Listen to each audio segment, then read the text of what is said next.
jemaat yang dikasihi Tuhan, kita bersyukur pada hari ini kita bisa datang bersembah sujud bersama dengan keluarga kita, memuji, memuliakan Tuhan. Mari sebelum ibadah kita mulai, mari kita berdiri dan bersaat.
Ibadah kita pada pagi hari ini kita mulai dengan satu keyakinan bahwa pertolongan kita di dalam Tuhan yang menjadikan langit dan bumi. Turunlah kiranya atas kita sekalian anugerah dan damai sejahtera dari Allah Bapa, Allah Putra dan Allah Roh Kudus. Amin. Ayat panggilan beribadah kepada kita Yesaya 44 ayat 24. Beginilah firman Tuhan penebusmu yang membentuk engkau sejak dari kandungan. Akulah Tuhan yang menjadikan segala sesuatu yang seorang diri membentangkan langit, yang menghamparkan bumi. Siapakah yang mendampingi aku? Mari kita datang memuji Tuhan, menyanyikan lagu KPPK 19, Datang Menyembah Raja yang Mulia.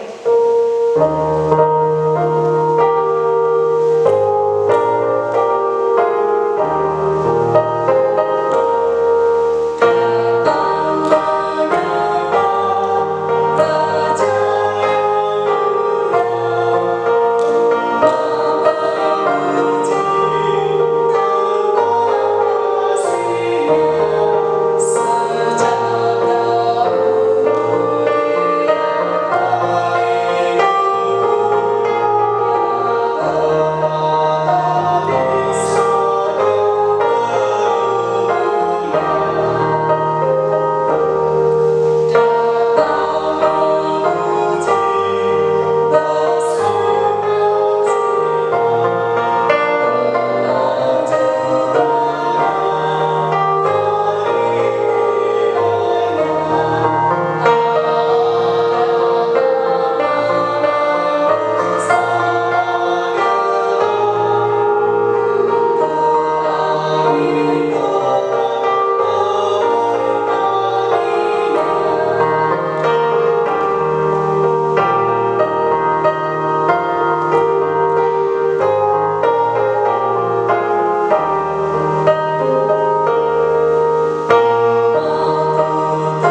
kami datang di hadirat-Mu Tuhan, di hari yang Engkau kuduskan.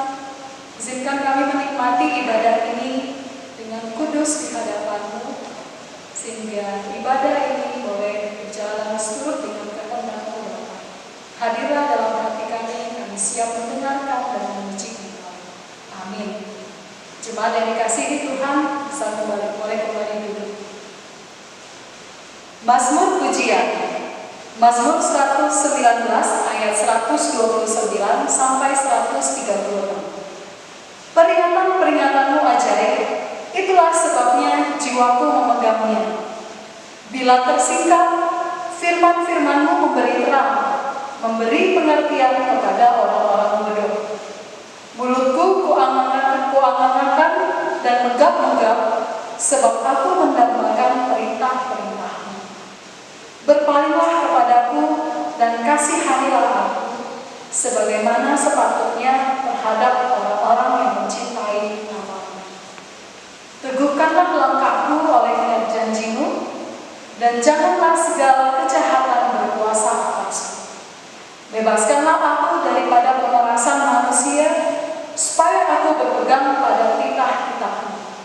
Sinarilah hamba-Mu dengan wajah-Mu, dan ajarkanlah ketetapan-ketetapan-Mu kepadaku. Air mataku berlinang seperti aliran air, karena orang tidak berpegang pada Taurat-Mu. Bapak dan Ibu Saudara yang dikasihi oleh Tuhan, kita memang adalah manusia yang lemah, dan dalam kelemahan kita, justru di saat itulah kita mengagumi kuasa Tuhan, menikmati setiap anugerah Tuhan yang kita rasakan dari hari ke hari. Mari kita meresponi firman Tuhan dengan menyanyikan KPPK 335, sangat besar anugerahnya. Mari kita nikmati lagu ini sambil mengingat pertolongan Tuhan dalam kehidupan kita. Bagaimana Tuhan menjaga setiap umatnya, sehingga kita boleh merasakan dan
Saudara, anugerah Tuhanlah yang menyelamatkan kita sebagai orang yang berdosa.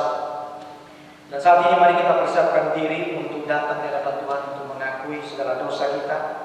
Namun sebelumnya dengarkanlah firman Tuhan yang terambil dari Mazmur 139 ayat yang ke-23 sampai ayat yang ke-24.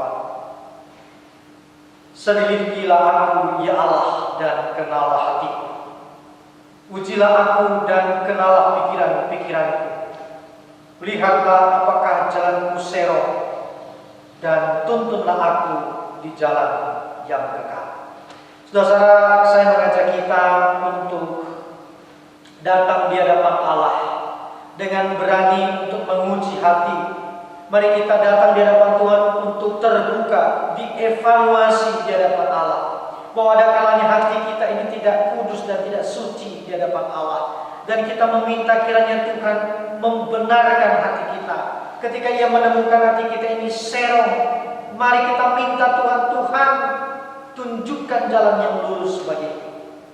Mari kita datang di hadapan Tuhan pribadi bebas pribadi.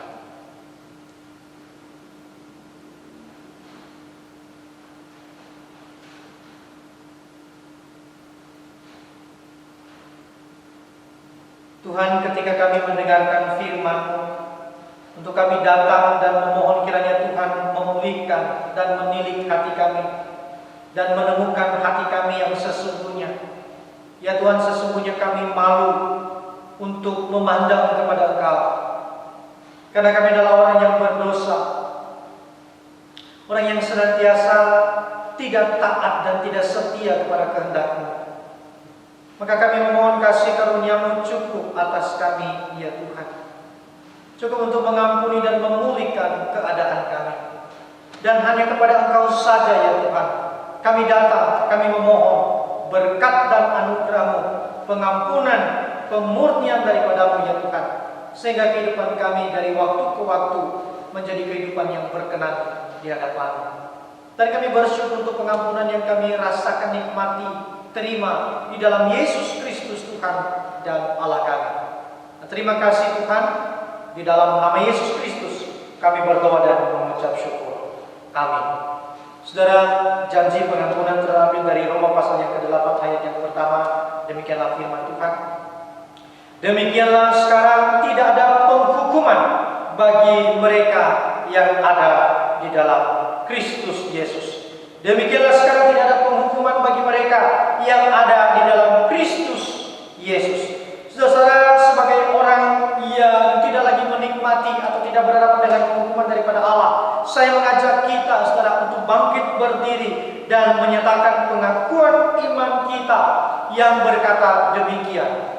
Aku percaya kepada Allah, Bapa yang Maha Kuasa, Khalik langit dan bumi, dan kepada Yesus Kristus, anaknya yang tunggal, Tuhan kita, yang dikandung daripada Roh Kudus, lahir dari anak darah Maria, yang menderita sengsara di bawah pemerintahan Pontius Pilatus, disalibkan, mati dan dikuburkan, turun ke dalam kerajaan maut, pada hari yang ketiga bangkit pula dari antara orang mati, naik ke surga, duduk di sebelah kanan Allah Bapa yang Maha Kuasa, dan dari sana Ia akan datang untuk menghakimi orang yang hidup dan yang mati. Aku percaya kepada Roh Kudus, gereja yang kudus dan am, persekutuan orang kudus, pengampunan dosa, kebangkitan tubuh, dan hidup yang kekal. Amin. Silakan duduk.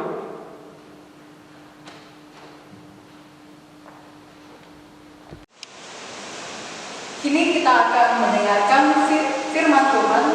Namun mari kita menyanyikan lagu Hidupku Ini Kuserahkan, KPK 353.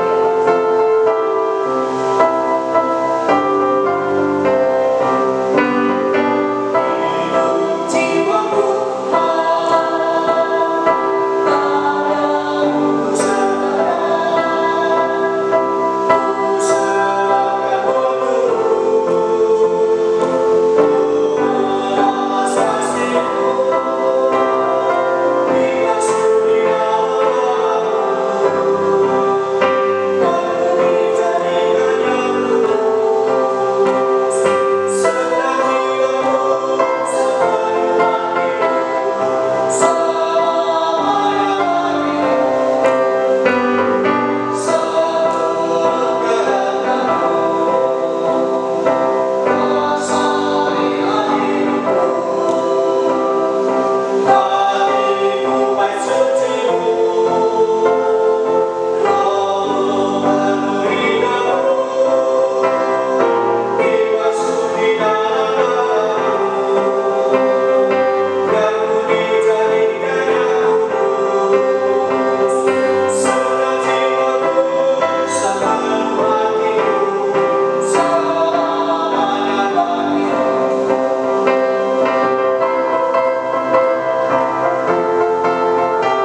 Tuhan. Dan hari ini kita akan mendengarkan firman Tuhan. Namun sebelumnya saya mengajak kita untuk berdoa. Mari kita berdoa. Ya Tuhan, betapa kami bersuka cita pada hari ini karena Engkau Allah yang senantiasa menolong dan menopang kehidupan kami. Kami menaikkan ucapan syukur kami karena Engkau tidak pernah meninggalkan kami, bahkan senantiasa melimpahkan berkat-Mu kepada setiap kami. Dan kami bersyukur Tuhan. Hari ini kami mau merenungkan firman-Mu, dan kami memohon kiranya firman-Mu yang hidup itu betul-betul menguasai hati dan pikiran kami. Firman-Mu itu mengubahkan kami dan menjadikan kami orang-orang yang semakin mencintai dan mengasihi Engkau. Kami bersyukur Tuhan, berkati hamba-Mu dan berkati jemaat-Mu yang ada di rumah masing-masing pada saat ini. Demi nama Yesus Kristus kami berdoa dan mengucap syukur. Amin. Saudara, saya mengajak kita untuk membuka Alkitab kita di dalam kitab Yunus pasal yang pertama. Yunus pasal yang pertama. Saya akan membacakannya kepada kita dan mari kita memperhatikannya di Alkitab kita masing-masing. Yunus pasal yang pertama. Datanglah firman Tuhan kepada Yunus bin Amital demikian. Bangunlah, pergilah ke Niniwe, kota yang besar itu. Berserulah terhadap mereka karena kejahatannya telah sampai kepadaku. Tetapi Yunus bersiap untuk melarikan diri ke Tarsis, jauh dari hadapan Tuhan. Ia pergi ke Yafo dan mendapat di sana sebuah kapal yang akan berangkat ke Tarsis. Ia membayar biaya perjalanannya, lalu naik kapal itu untuk berlayar bersama-sama dengan mereka ke Tarsis, jauh dari hadapan Tuhan. Tetapi Tuhan menurunkan angin ribut ke laut, lalu terjadilah badai besar, sehingga kapal itu hampir-hampir terpukul hancur. Awak kapal menjadi takut, masing-masing berteriak-teriak kepada Allahnya, dan mereka membuang ke dalam laut segala muatan kapal itu untuk meringankannya. Tetapi Yunus telah turun ke dalam ruang kapal yang paling bawah dan berbaring di situ, lalu tertidur dengan nyenyak. Datanglah nakoda mendapatkannya sambil berkata, "Bagaimana mungkin engkau tidur dengan nyenyak? Bangunlah, berseru kepada Allah-Mu. Barangkali Allah-Mu itu akan mengindahkan kita sehingga kita tidak binasa." Lalu berkatalah mereka satu sama lain, "Marilah kita buang undi supaya kita mengetahui karena siapa kita ditimpa oleh malapetaka ini." Mereka membuang undi dan Yunuslah yang kena undi. Berkatalah mereka kepadanya, "Beritahukanlah kepada kami, karena siapa kita ditimpa oleh malapetaka ini? Apa pekerjaanmu dan dari mana engkau datang? Apa negerimu dan dari bangsa manakah engkau?" Sahutnya kepada mereka, "Aku seorang Ibrani. Aku takut akan Tuhan, Allah yang mempunyai langit, yang telah menjadikan lautan dan daratan." Orang-orang itu menjadi sangat takut, lalu berkata kepadanya, "Apa yang telah kau perbuat?" Sebab orang-orang itu mengetahui bahwa ia melarikan diri jauh dari hadapan Tuhan. Hal itu telah diberitahukannya kepada mereka. Bertanyalah mereka, "Akan kami apakan engkau supaya laut menjadi reda dan tidak menyerang kami lagi? Sebab laut semakin bergelora." Sahutnya kepada mereka, "Angkatlah aku, campakkanlah aku ke dalam laut, maka laut menjadi reda dan tidak menyerang kamu lagi. Sebab aku tahu bahwa karena akulah badai besar ini menyerang kamu." Lalu berdayunglah orang-orang itu dengan sekuat tenaga untuk membawa kapal itu kembali ke daratan. Tetapi mereka tidak sanggup sebab laut semakin bergelora menyerang mereka. Lalu berserulah mereka kepada Tuhan, katanya, "Ya Tuhan, janganlah kiranya Engkau biarkan kami binasa karena nyawa orang ini, dan janganlah Engkau tanggungkan kepada kami darah orang yang tidak bersalah, sebab Engkau Tuhan telah berbuat seperti yang Kau kehendaki." Kemudian mereka mengangkat Yunus, lalu mencampakkannya ke dalam laut, dan laut berhenti mengamuk. Orang-orang itu menjadi sangat takut kepada Tuhan, lalu mempersembahkan korban sembelihan bagi Tuhan serta mengikrarkan nazar. Maka atas penentuan Tuhan datanglah seekor ikan besar yang menelan Yunus, dan Yunus tinggal di dalam perut ikan itu 3 hari 3 malam lamanya. Saudara-saudara, menurut keyakinan Yahudi bahwa bukti seseorang mengasihi Allah adalah mengasihi bangsanya. Saudara, itu sebabnya ketika kemudian kita melihat di dalam perjanjian baru bagaimana orang Yahudi bersikap dengan orang-orang yang berkhianat kepada bangsa Yahudi itu sendiri. Ambil contoh saudara, pemungut cukai. Pemungut cukai itu adalah dianggap musuh bangsa. Oleh kenapa? Pemungut cukai itu bersekongkol dengan pemerintahan Romawi untuk mengambil, memungut pajak bagi orang-orang Yahudi itu sendiri. Itu sebabnya mereka sangat tidak suka dengan pemungut cukai. Dilihat bahwa mereka bukan orang-orang yang mengasihi Allah, sehingga tidak mengasihi bangsanya. Saudara-saudara, rasa kesukuan yang seperti ini sebetulnya bukan hal baru bagi bangsa Yahudi. Saudara, kita ingat betul bagaimana peristiwa Musa. Ketika Musa itu melihat, ketika ia di Mesir, saudara, ketika ia melihat bahwa ada bangsa Mesir memukul, menyiksa orang Ibrani, saudara, dikatakan di sana bahwa Musa itu melihat ke kiri dan melihat ke kanan. Untuk apa, saudara? Dia ingin tahu apakah ada orang yang memperhatikan dia. Ketika ia tahu tidak ada orang yang memperhatikan dia, saudara, Musa melakukan apa? Musa membunuh orang Mesir itu, disembunyikannya di dalam pasir. Saudara, di sini kita melihat bahwa memang sejak awal bahwa cinta kepada bangsa itu adalah sesuatu yang sangat penting di dalam kehidupan bangsa Israel. Saudara, tema kita pada hari ini adalah diremuk untuk dibentuk. Saudara, sebuah tema yang tentunya cukup serius. Dan saya melihat, saudara, bahwa tema ini cocok sekali dengan kehidupan Yunus. Saya melihat merasakan bahwa kehidupan Yunus itu adalah kehidupan yang betul-betul diremukkan oleh Allah. Lalu kemudian untuk dibentuk dia sedemikian rupa. Bagaimana tidak, saudara? Kita tahu bahwa Yunus ini tidak begitu banyak pelayanan yang lebih mengkritik pemerintahan pada waktu itu. Berbeda dengan nabi-nabi yang lain, saudara, ya, yang cenderung mengkritik pemerintahan karena ketidakadilan dan ketidakbenaran yang dilakukan oleh pemimpin bangsa.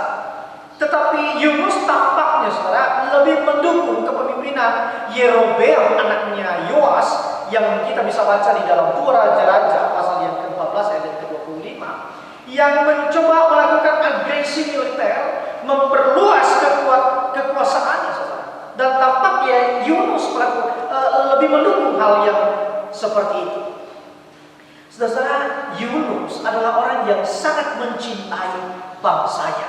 Bisa dikatakan, saudara, adalah seorang yang sangat nasionalis. Saudara, ketika kemudian Yunus itu mendapatkan berita panggilan daripada Tuhan bahwa ia harus pergi ke Niniwe, semua orang kaget. Bahkan Yunus sendiri barangkali mengalami keterkejutan yang hebat. Kenapa, saudara? Panggilannya adalah bukan panggilan biasa, bukan pergi kepada raja, bukan pergi kepada bangsanya itu sendiri, tetapi pergi kepada sebuah bangsa, yaitu Asyur. Tepatnya di ibu kota Asyur itu adalah Niniwe. Saudara, Yunus ketika kemudian mengingat nama Asyur, barangkali ada gejolak, ada kegelisahan yang hebat di dalam hatinya. Saudara, bangsa Asyur adalah bangsa yang bengis. Di dalam cerita, saudara, bahwa bangsa ini dibangun di dalam darah dan mayat. Begitu banyak nyawa orang. Bangsa Asyur biasanya memamerkan kekuatan mereka, memamerkan kemenangan-kemenangan mereka, dan barangkali kita bisa katakan ada gangguan mental di dalam jiwa orang-orang Asyur ini. Oleh karena apa? Mereka bangga sekali ketika melihat daratan itu penuh dengan mayat. Saudara, ada seorang kaisar kaisar yang dikenal kejam di dalam kepemimpinan atau bangsa Asyur ini adalah Kaisar Salmaneser III. Saudara, dia ini suka menyiksa musuhnya, ya, dan suka memutilasi, memenggal musuh-musuhnya.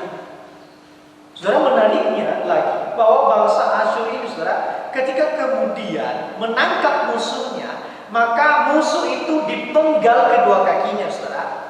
Lalu kemudian dipenggal satu tangan. Kenapa, saudara? Mudah bagi mereka untuk melihat kematian itu sekali tepas. Tetapi orang Asyur sangat menikmati penderitaan daripada orang lain. Mereka suka menyiksa orang, melihat orang itu di dalam derita, sembari mereka memotong lengan daripada seseorang itu, saudara. Lalu kemudian mereka mau bersalaman dengan lengan yang masih utuh itu. Ini untuk apa, saudara? Ini menunjukkan tentang kehinaan, penghinaan kepada musuh. Begitu rendahnya musuh itu.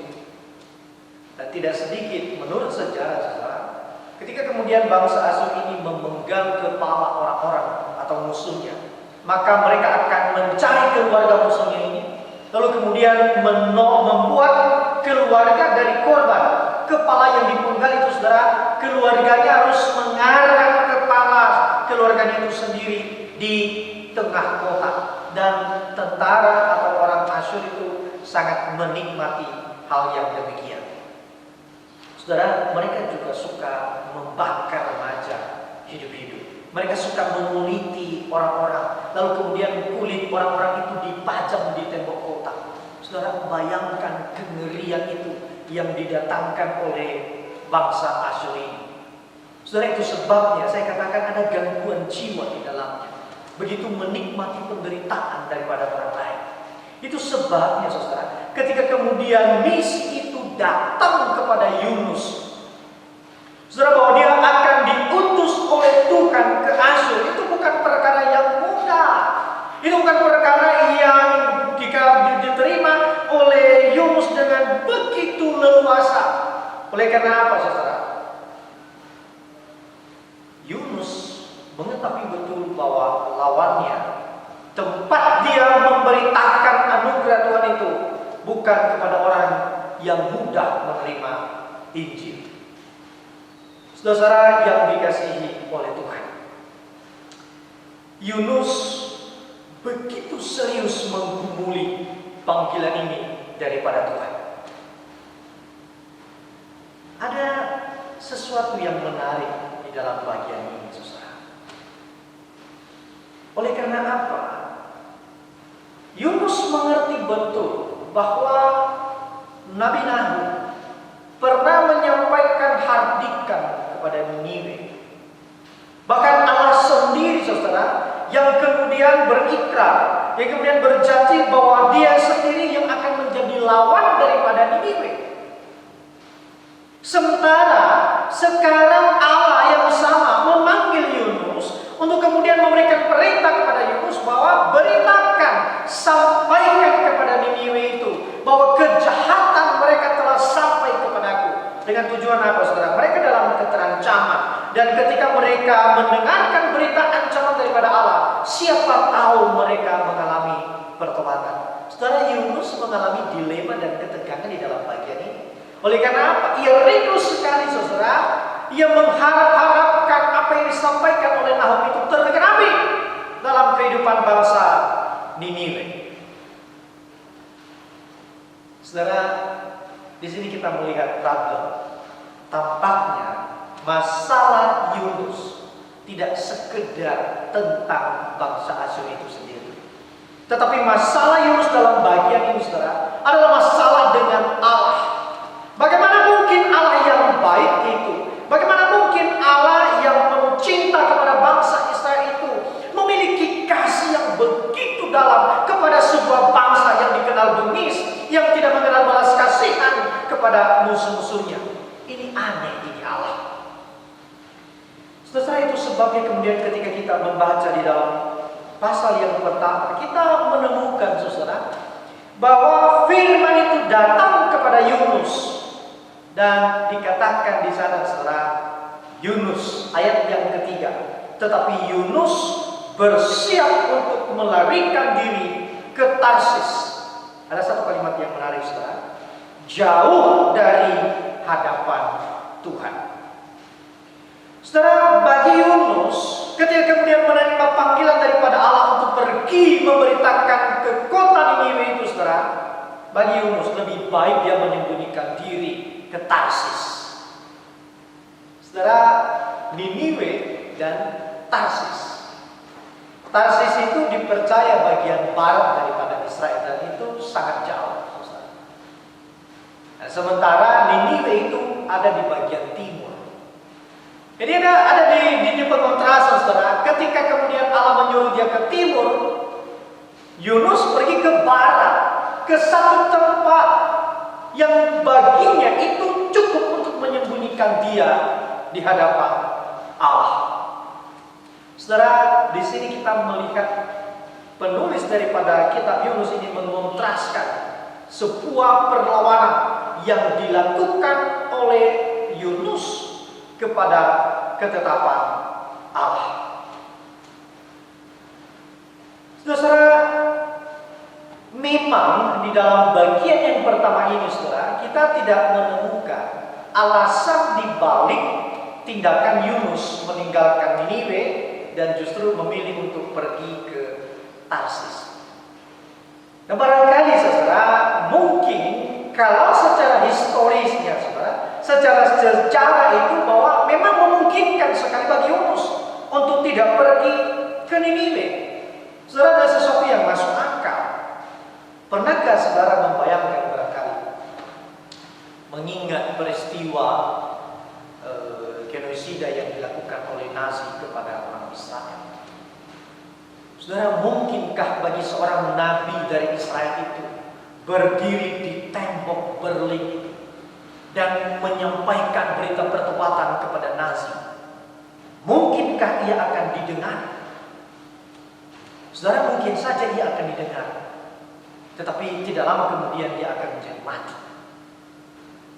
Saudara pernah membayangkan enggak? Saudara diutus ke suatu tempat yang saudara tahu itu adalah tempat yang sangat jahat sekali. Katakan teroris. Lalu kemudian saudara berdiri di sana. Sampai berapa lama saudara berdiri di hadapan teroris itu untuk menyampaikan berita tentang pertobatan? Barangkali mungkin kematian sudah ada di depan kita. Saudara, itu sebabnya sejak awal saya katakan bahwa Yunus melihat Allah ini main-main dengan panggilan ini. Ada ketidakkonsistenan daripada Allah menurut Yunus. Oleh karena apa? Allah berjanji akan menjadi lawan daripada Niniwe, tetapi kini dia diutus untuk menyampaikan berita tentang pertobatan. Saudara, itu sebabnya kemudian secara implisit Yunus menolak perintah kehendak daripada Allah. Saudara, Yunus menginginkan sekali kemusnahan daripada Niniwe. Saudara yang dikasihi oleh Tuhan, ternyata kalau kemudian kita memperhatikan dalam bagian ini, motivasi yang tersembunyi daripada Nuh ini disibatkan oleh badai, dibongkar oleh badai. Saudara, dalam ayat yang keempat, ketika kemudian Yunus telah memutuskan untuk pergi ke Yafo, lalu kemudian di Yafo dia menemukan sebuah kapal yang pergi yang menuju kepada Tarsis, dan dia membayar biaya perjalanan itu, saudara. Di dalam ayat yang keempat dia katakan, tetapi Tuhan menurunkan angin ribut ke laut dan terjadilah badai besar sehingga kapal itu hampir terpukul hancur. Saudara, masalah itu secara aktif itu datang daripada Tuhan. Tuhan tidak selesai dengan Yunus. Meskipun Yunus menghindari, bahkan memilih untuk menjauhkan dirinya dari hadapan Tuhan, Tuhan tidak akan melepaskannya.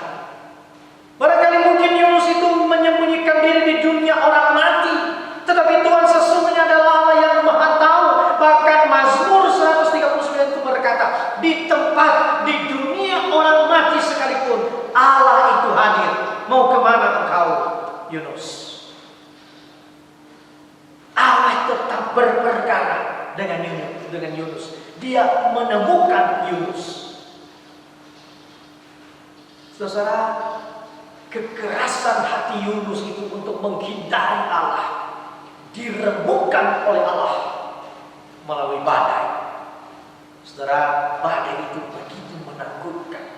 Setiap orang dikatakan itu berteriak-teriak. Saudara bisa membayangkan kekacauan pada waktu itu. Ada begitu banyak orang dalam kapal yang masing-masing memiliki kepercayaan, masing-masing memiliki keyakinan Allah memanggil dewa-dewanya. Saudara, nahkoda kapal pun kebingungan bagaimana menyelesaikan, bagaimana menghadapi badai yang seperti ini. Barangkali mereka pernah melewati badai yang begitu besar, mampu dikontrol, mampu dikuasai, tetapi kali ini mereka tidak mampu kendalikan badai yang begitu besar itu, bahkan hampir-hampir menghancurkan kapal yang mereka tumpangi.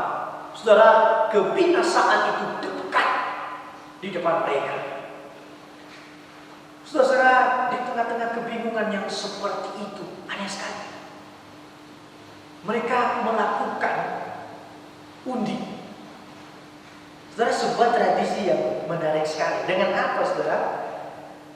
Dipercaya bahwa ketika sesuatu malapetaka terjadi, saudara, mereka percaya bahwa ada sesuatu atau ada dewa yang kemudian mengamuk. Nah, untuk menebak dewa mana yang kemudian mengamuk, saudara, mereka harus mengundi. Nah, ketika kemudian ada undian, saudara, ditemukan siapa, maka pertanyaan mereka itu tepat untuk kemudian diajukan. Pekerjaanmu siapa di dalam ayat yang ke-8? Beritahukan kepada kami, karena siapa kita ini ditimpa malapetaka. Apa pekerjaanmu? Dari mana engkau datang? Dari negeri dan bangsa manakah engkau? Tujuannya apa, saudara? Ketika mereka tahu dewa mana yang kemudian mengamuk di tengah-tengah mereka, mereka punya keputusan untuk bersikap seperti apa.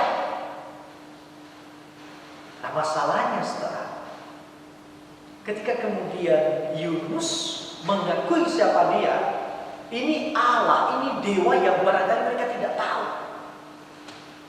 Tetapi sebelum kita sampai pada bagian itu, saudara, mari kita perhatikan jawaban daripada Yunus ini secara eksplisit. Kenapa dia menolak perintah daripada Allah? Saudara, perhatikan kalimat daripada nahkoda atau orang-orang yang ada di kapal itu. Beritahukan kepada kami, karena siapa kita ditimpa oleh malapetaka ini. Itu yang pertama. Yang pertama, saudara, apa pekerjaanmu? Dari mana engkau datang? Apa negerimu? Dan dari bangsa manakah engkau? Saudara, ada urutan di sana. Apa pekerjaanmu? Ya. Dari mana engkau datang? Negerimu itu atau bangsamu itu dari mana? Itu urutannya. Perhatikan jawaban daripada Yunus di dalam ayat yang ke-19. Ayat yang ke-9 maksudnya. Sahutnya kepada mereka, aku seorang Ibrani dan aku takut akan Tuhan. Saudara, tampaknya ada sesuatu yang biasa saja ketika kita membaca bagian ini, dan tampaknya jawaban Yunus itu singkat, padat, dan jelas. Tetapi mari perhatikan, ketika kemudian para nahkoda kapal itu bertanya, apa pekerjaanmu, dari mana engkau datang, lalu kemudian baru tentang bangsamu, tetapi justru Yunus membalik untuk memberikan jawaban. Jawab pertama apa, saudara? Aku seorang Ibrani. Saudara, apa maksudnya ini? Saudara, bagi Yunus dalam bagian ini, identitas sebagai bangsa Ibrani lebih tinggi dari apapun. Tidak ada yang menggantikan statusnya sebagai orang Ibrani. Baru kemudian diikuti, saudara, yaitu aku takut akan Tuhan. Kalau bisa dikatakan, saudara, itu hanya bayangan. Poin utamanya itu aku seorang Ibrani. Lalu bayangan di belakang itu, saudara, aku takut akan Tuhan. Saudara, Yunus mengedepankan status kebangsaannya dibandingkan dengan imannya kepada Tuhan. Apa maksudnya, saudara? Di dalam bagian ini kita melihat sebetulnya bahwa Yunus ingin menegaskan kepada pendengarnya, orang-orang yang memperhatikan dia pada waktu itu, aku ini orang Ibrani, lalu kemudian diutus ke Niniwe. Saudara, orang Niniwe pasti dikenal begitu banyak orang. Mereka tahu kelakuan Niniwe itu. Seolah-olah begini, saudara, Yunus itu mengambil simpatik daripada orang-orang yang mendengarnya, bersepakat membenarkan diri. Masuk akal enggak kepada kamu? Masuk akal enggak aku diputus ke Niniwe? Sebuah bangsa yang bengis, sebuah bangsa yang tidak mengenal belas kasihan, sebuah bangsa yang suka menerkam orang lain, yang penuh dengan dusta yang berkelimpahan. Masuk akal enggak? Saudara, itu sebabnya kemudian Yunus berkata, aku seorang Ibrani. Artinya apa, saudara? Ia tidak peduli dengan kehendak Allah. Yunus, saudara, tidak mencintai apa yang Tuhan cintai. Justru Yunus membenci apa yang Tuhan cintai. Saudara, di sini kita melihat kembali alasannya. Sekali lagi bahwa ia tidak menginginkan Niniwe itu mengalami kasih karunia Allah. Dan Yunus, saudara, ternyata bukan orang yang sembarangan, yang mudah saja menyerah dengan kekerasan hatinya. Saudara, ketika kemudian orang mengetahui apa yang dia lakukan, lalu kemudian orang bertanya, lalu apa yang harus kami lakukan kepadamu supaya badai ini berhenti? Saudara, apa yang menjadi jawaban daripada Yunus? Santai sekali, saudara. Dia katakan apa? Angkat aku, campakkan aku ke laut, maka laut akan menjadi reda dan tidak menyerang kamu lagi. Sebab aku tahu bahwa karena akulah badai besar ini menyerang kamu. Saudara, menemukan sebuah keunikan di dalam pemikiran daripada Yunus ini. Di awal, saudara, ketika kemudian ia menolak perintah Allah untuk pergi ke Niniwe, sekarang ada sesuatu yang aneh di dalam diri Yunus. Orang-orang yang bersama dengan dia barangkali adalah orang kafir, orang yang tidak mengenal Allah. Tetapi dia katakan begini, saudara, karena aku, angkat aku, lemparkan aku ke laut, karena aku tahu karena akulah kamu di dalam ancaman kebinasaan. Lemparkan aku, maka laut akan berhenti. Saudara, di awal sekali lagi dia membenci orang Niniwe. Tetapi di peristiwa ini, saudara, Yunus ingin menjadi penyelamat. Ia ingin mencari sorotan kamera itu kepada dia. Oleh karena dialah orang-orang ini menjadi selamat. Biarkan aku binasa, yang penting kalian selamat. Saudara, saya berharap saudara menangkap apa yang menjadi spirit daripada Yunus ini. Dia menunjukkan belas kasihan kepada orang yang baru saja barangkali dia kenal. Saudara, bagi saya, ketika kemudian memperhatikan bagian ini, ada harapan sebetulnya di dalam bagian atau di dalam kehidupan Yunus. Respons Yunus, barangkali dia tidak tahu. Barangkali mungkin dengan pongahnya dia berkata, lemparkan aku, akan berhenti laut itu. Di dalam ketidaksadarannya, ada percikan anugerah Allah di dalam hidupnya. Tampaknya ia tidak menyadari apa yang sedang ia lakukan. Tetapi justru itulah dipakai oleh Allah kepada dia untuk mengingatkan dia sebetulnya. Di hadapan orang yang baru saja engkau kenal, engkau bisa berkata, lemparkan aku dan kamu akan selamat. Masakan aku sebagai Allah yang mengenal detail daripada kehidupan orang Niniwe, yang jumlahnya itu tidak lebih dari 120.000 orang, yang tidak tahu mana kanan kiri dan mana tangan kanan? Masakan aku tidak memiliki belas kasihan kepada mereka? Saudara yang dikasihi oleh Tuhan, Allah terus berperkara dengan Yunus, dan percikan anugerah itu, belas kasihan Allah di dalam jiwanya Yunus itu belum berhenti bergerak, saudara. Betul, Yunus harus dilemparkan ke laut. Seorang penafsir berkata begini, saudara, bahwa kejahatan, dosa tidak memiliki dispensasi, tidak memiliki diskon di hadapan Allah. Ada satu masa dosa itu akan berjumpa dengan kemurkaan atau penghakiman daripada Allah. Yunus, dia memberontak kepada keinginan dan kehendak Allah. Dia berdosa dalam ketidaktaatannya. Dia harus berhadapan dengan penghakiman daripada Allah. Saudara, di sini kita juga belajar bahwa ketika kemudian orang itu melarikan diri dari hadapan Allah, pelarian orang dari hadapan Allah bukanlah solusi terbaik di dalam hidupnya. Justru ketika ia memilih untuk meninggalkan Allah, melarikan diri dari hadapan Allah, jauh daripada hadapan Allah, justru ia menemui masalah. Tampaknya kondisi Yunus ini brutal, saudara. Kondisi Yunus ini tragis, dan seolah-olah Allah begitu tragis kepada Yunus.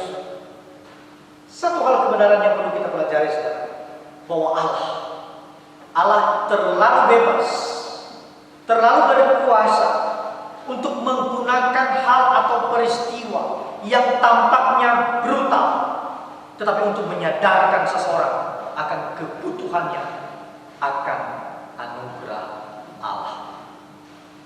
Saudara, ada kalanya Allah mendatangkan peristiwa yang brutal dalam kehidupan kita, supaya kita sadar ternyata kita membutuhkan anugerah daripada Allah. Saudara yang dikasihi oleh Tuhan, ketika kemudian badan Yunus itu menyentuh air laut itu, Yunus barangkali hanya berpikir sebentar lagi dia akan mati. Atau mungkin juga dia tidak berpikir lagi apa mau mati atau bagaimana, karena kekerasan hati. Perhatikan, atas ketetapan Allah, ikan besar itu datang. Lalu untuk apa, saudara? Dia menerkam atau menumpahkan Yunus itu. Saudara, ketika Yunus ingin pergi ke Tarsis jauh dari hadapan Allah, Allah meremukkan dia masuk di dalam perut ikan. Saudara, kalau mungkin di daerah kita itu, kalau dibilang orang dimakan ikan, itu barangkali sebuah sindiran, sebuah kelemahan.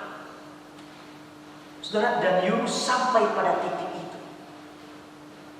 Di sana dia menikmati, saudara, 3 hari 3 malam dia di bawah laut, saudara, di dalam perut ikan itu. Dan ada sekali dia tidak mati. Kenapa, saudara? Allah belum selesai berperkara dengan Yunus. Saudara, mungkin kita tidak terbayangkan keadaan pada waktu itu, ya. Tetapi sekali lagi ini pengalaman kelam di dalam kehidupan Yunus. Ia melihat ada ancaman terhadap jiwanya. Dia berada di pusat lautan. Air itu mengepungnya, saudara. Kalau kita membaca di dalam pasal yang kedua, segala air telah mengepung aku, mengancam nyawaku. Ini doanya Yunus, saudara. Samudra raya merampung aku, lumut lautan membelit kepalaku. Di dasar gunung-gunung aku tenggelam ke dasar bumi.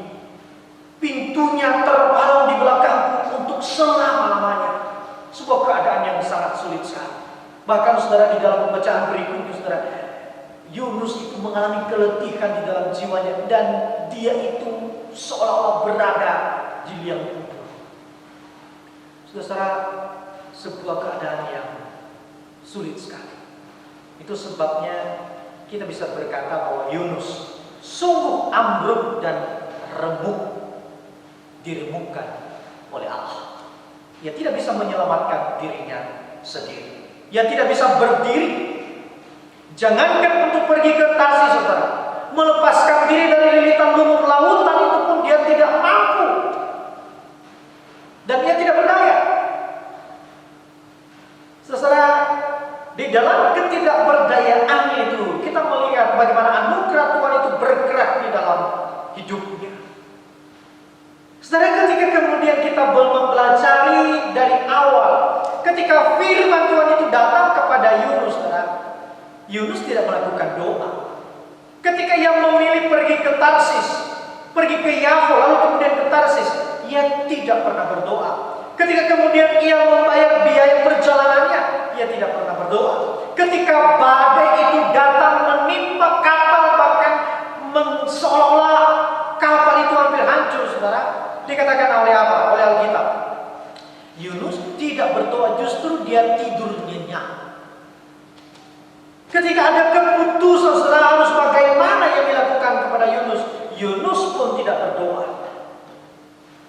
Tetapi lihat, saudara, di keadaan yang remuk redam ini, di keadaan yang paling dasar di dalam kehidupan Yunus, anugerah Allah itu bergerak dalam hidupnya, sampai kemudian dia menaikkan doa kepada Allah. Saudara, doa sebetulnya adalah inisiatif daripada Allah. Orang itu tidak akan mampu berdoa kalau tidak didorong, ditarik, digerakkan oleh Allah. Di dalam bagian ini, saudara, Yunus menaikkan doa kepada Tuhan. Saudara yang dikasihi oleh Tuhan, di sini kita juga melihat bahwa ketidaktaatan seseorang itu bermula dari keengganan berdoa. Keengganan untuk berdoa itu, saudara, menuntun orang kepada pemberontakan. Pemberontakan itu menuntun kepada dosa, dan dosa itu memimpin kepada malapetaka. Saudara, apa poin yang ingin saya sampaikan? Di keadaan inilah Yunus menyadari betapa ia membutuhkan kasih karunia Tuhan di dalam hidupnya. Saudara merenungkan kisah daripada Yunus ini, saya teringat dengan kalimat seseorang yang berkata begini: seringkali kesadaran akan kebutuhan kasih karunia Tuhan bukan ketika kita berada di posisi terbaik. Sekali lagi, saudara, seringkali kesadaran akan kebutuhan kasih karunia Tuhan bukan ketika kita berada pada posisi terbaik, tetapi justru ketika kita tidak bisa berbuat apa-apa. Di sanalah kasih karunia Tuhan turun atas kita. Saudara, kasih karunia Tuhan itu semestinya kita pahami dengan baik, kita pahami dengan benar. Kasih karunia Tuhan itu, saudara, bukan sebuah permainan kata ataupun hias bibir kita sebagai orang percaya. Kasih karunia itu selalu bermuara, berisi, saudara, tentang perubahan hidup. Kasih karunia itu diberikan kepada seseorang untuk apa, saudara? Untuk mengalami pembaharuan hidupnya. Hidupnya itu makin hari makin mengasihi Tuhan, makin hari makin taat kepada Tuhan. Itulah isi daripada kasih karunia Tuhan.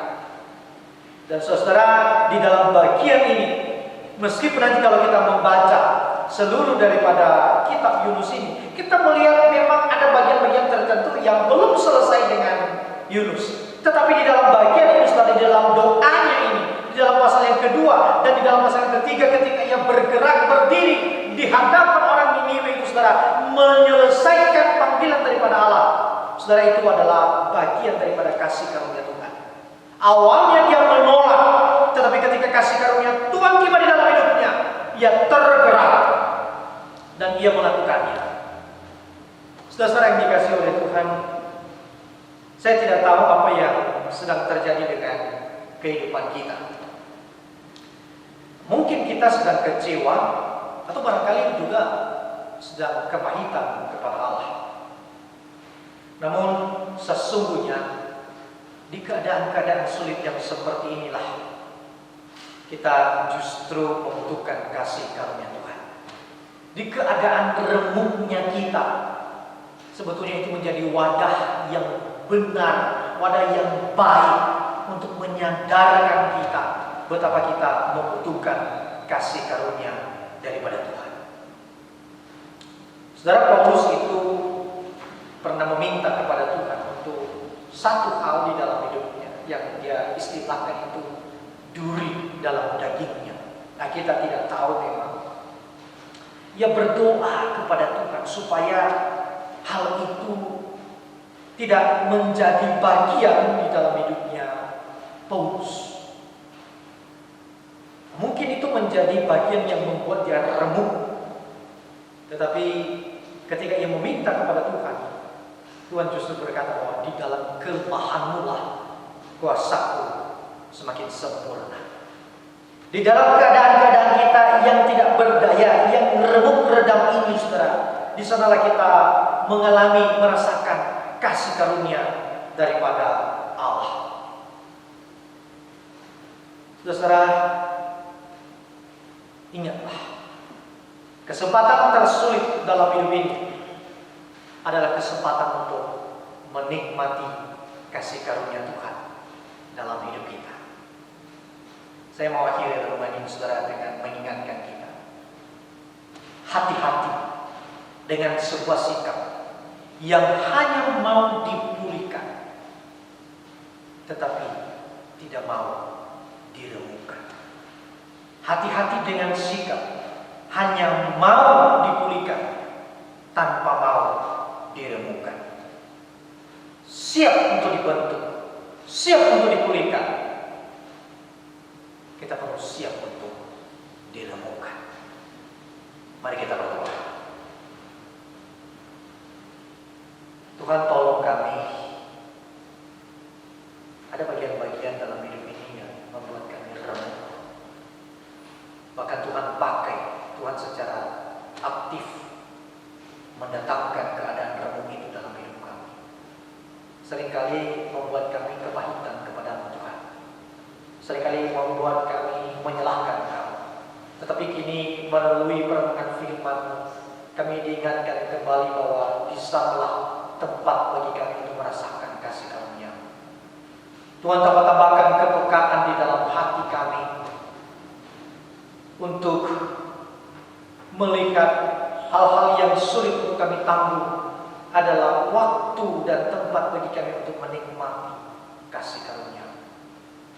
Terima kasih ya Tuhan, berkati setiap jemaat dalam berbagai pertemuan mereka. Dalam nama Yesus Kristus kami berdoa dan mengucap syukur. Amin. Mari kita mempersembahkan persembahan yang terbaik kepada Tuhan. Kita sudah dilawat oleh firman Tuhan, dan mari kita meresponi dengan ucapan syukur. Mari kita menyanyikan pujian oleh karena kemurahan Tuhan. Oleh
mengucap syukur Tuhan jikalau pada saat ini Tuhan masih memberi berkat-berkat-Mu atas kehidupan kami. Terima kasih Tuhan karena kami boleh makan dan minum secukupnya, boleh menikmati kesehatan.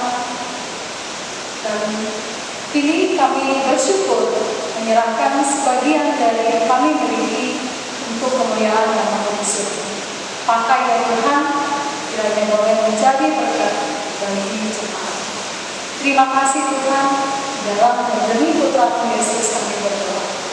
Amin. Saudara-saudara, kita akan mendengarkan perbuatan pemberkatan. Saudara, kita bersyukur kepada Tuhan bahwa ladang sudah menguning dan para penuai itu tiba. Saudara, kita bersyukur bahwa setelah Guru Injil Hamela berpisah dan meninggalkan kita di Nias ini, Tuhan menuntun dan membimbing hamba-Nya yang ada di antara kita pada hari ini. Dan saya mengajak untuk Guru Injil Yuniriam untuk maju ke depan dan memperkenalkan diri kepada jemaat sekalian.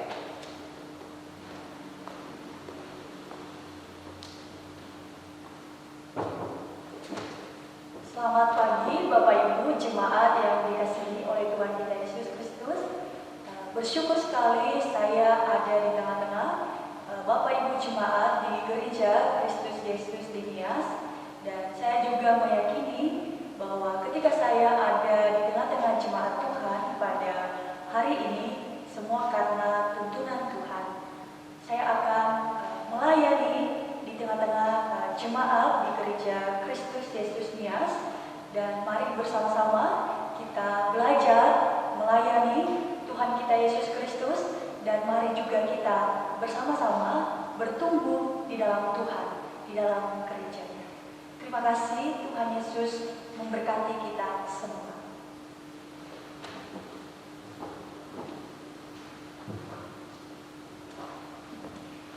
Saudara, kalau mau mengenal Guru Injil Yuniriam lebih dalam lagi, silakan terus doakan saudara supaya kita bisa berjumpa. Ya, ada ibadah-ibadah konvensional yang bisa mempertemukan kita bersama. Saudara, dukung terus Guru Injil Yuniriam selama melayani di GKI Nias. Kiranya juga kehadirannya menjadi atau membawa berkat di tengah-tengah kita. Saudara, ada beberapa hal yang perlu juga kita perhatikan.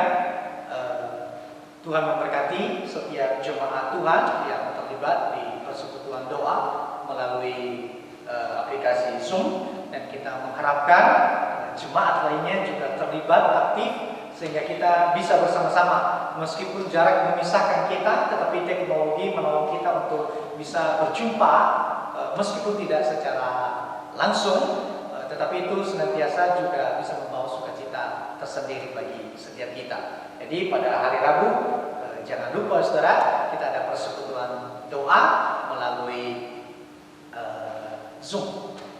Berikutnya saudara, semoga Tuhan menolong persekutuan pemuda. Kembali kita akan buka secara konvensional pada hari Jumat tanggal 16 Oktober pada pukul 19, pukul 7 malam bertempat di gereja, namun dengan mematuhi aturan-aturan atau protokol kesehatan, ya, protokol kesehatan.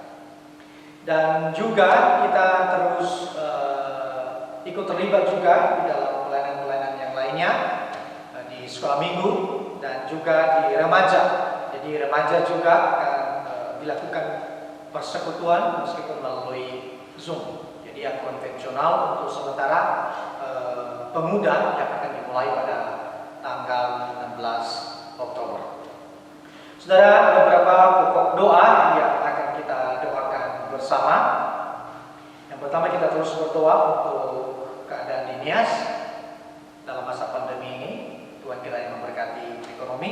Kita juga berdoa untuk keadaan, untuk pilkada, begitu banyak kampanye demi kampanye, dan kita berharap semoga setiap masyarakat yang terlibat di dalamnya bisa menjaga kesehatan, bisa menjaga diri, dan bisa mengikuti aturan atau anjuran pemerintah. Saudara, mari kita bersatu di dalam doa. Tuhan, kami menaikkan ucapan syukur kami kepadamu bahwa Kau adalah Allah yang memimpin, Allah yang menolong, Allah yang senantiasa hadir di setiap seluk-beluk kehidupan kami. Tuhan, kami berdoa untuk Kepulauan Nias. Kami bersyukur untuk penurunan perkembangan COVID yang ada di Nias, dan kiranya Tuhan terus menolong dan memberkati. Secara khusus untuk tim dokter, kiranya Tuhan memimpin, Tuhan memberkati.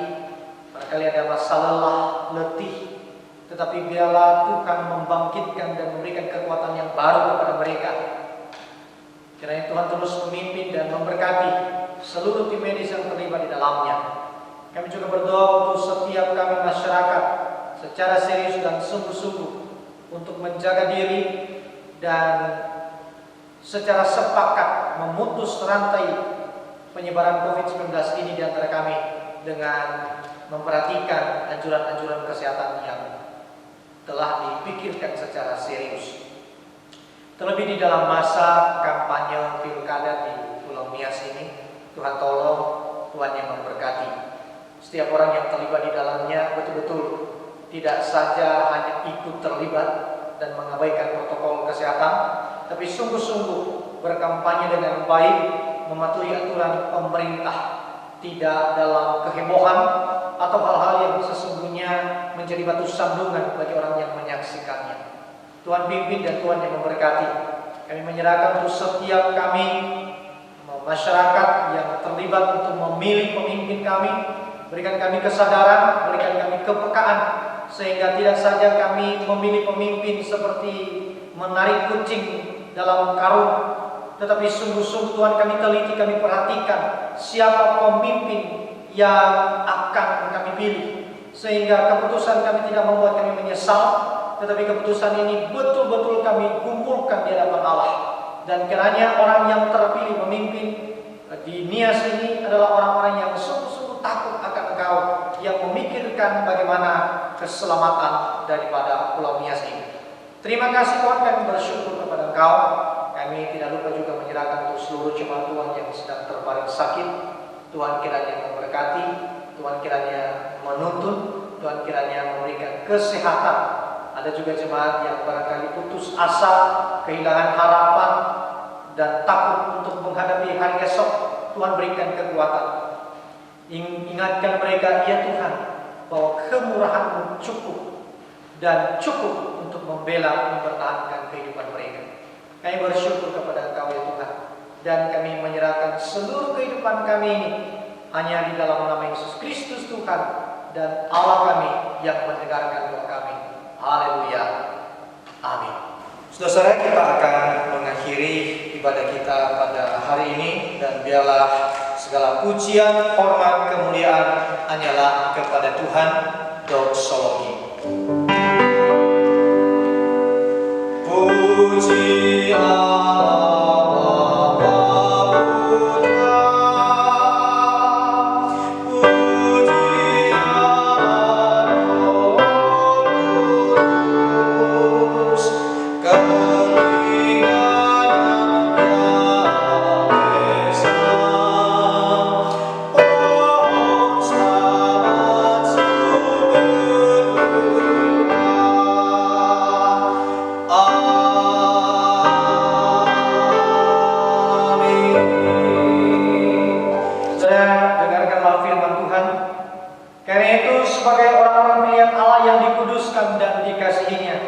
Kenakanlah belas kasihan, kemurahan, kerendahan hati, kelemah lembutan, dan kesabaran.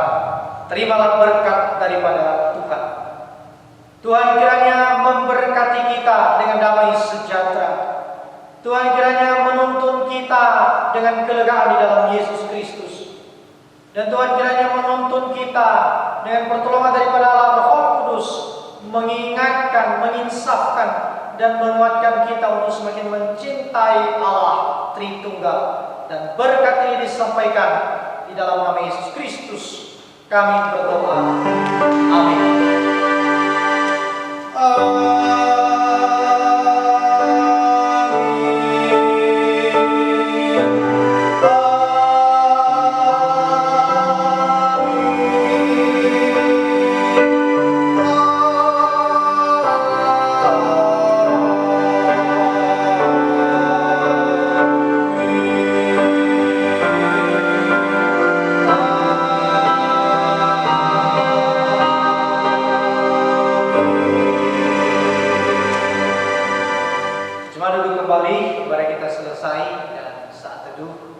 Tuhan memberkati.